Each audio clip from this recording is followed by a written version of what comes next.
Hi there, we're the Stoofs, and we love telling stories from the Bible. Let us tell you about the time God took a young boy on a wild journey of ups and downs.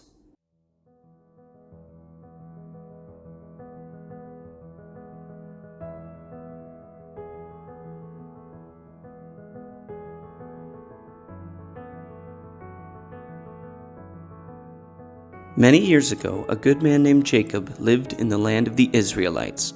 At first it was just Jacob, but he eventually got married and his family grew and grew until he had 12 sons. Jacob's youngest son was named Joseph, and he was his father's favorite. To show his love, Jacob made Joseph a very special coat. It was colorful, beautiful, and one of a kind. Joseph loved the coat, but his brothers grumbled about it. It wasn't right for Jacob to love Joseph more than his brothers, and all the special treatment made Joseph's brothers very jealous. Eventually, Joseph had two mysterious dreams. In each dream, his brothers and parents bowed down to him like he was more important than them. That made Joseph's brothers grumble even more. After many days of grumbling and jealousy, Joseph's brothers began to hate him.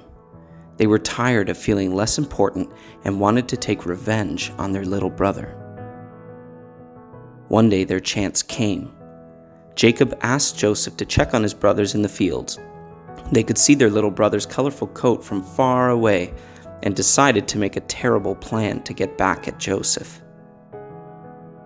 The brothers grabbed Joseph, took his coat, and threw him in a deep pit so he couldn't escape. They were just deciding what to do with Joseph when they saw some Ishmaelites traveling through the desert nearby. Joseph's brothers didn't want to kill him, so they decided instead to sell him as a slave to the Ishmaelites. Far from home and all alone, Joseph could only pray as he was brought into the land of Egypt and sold to a very important man named Potiphar. The situation was bad, but Joseph made the most of it. He worked hard for Potiphar, and God blessed him with a better job, where he was in charge of everything Potiphar owned. Things were going well for Joseph, but it didn't last long. Potiphar's evil wife tried to get Joseph to do something wicked, and when he refused, she had him thrown in jail.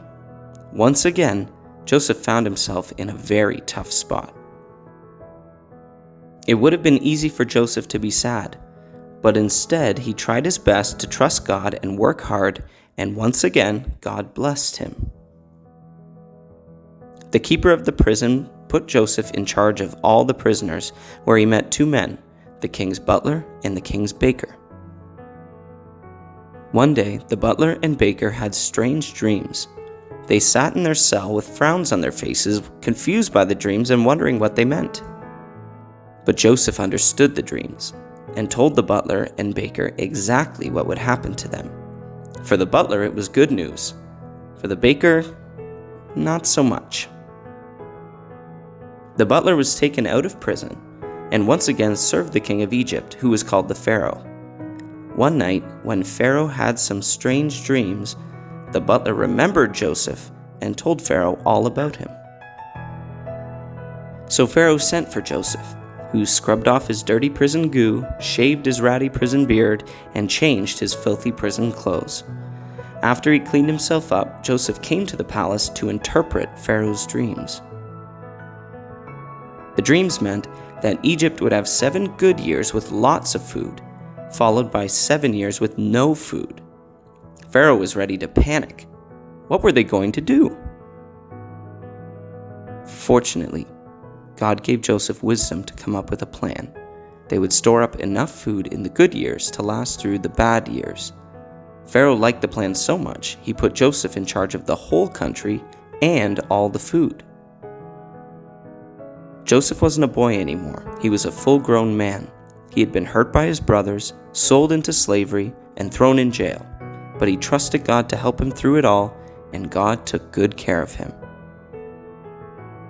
We won't always have an easy life, but God will always love us, and we can trust Him to bring us through the good and the bad, just like Joseph did. Hello there, my name is Pascal. I'm one of the Stoofs. If you'd like to read more of Joseph, look at the book of Genesis, chapter 47 to 41 in the Bible. Join us next time where my friends and I tell another exciting Bible story.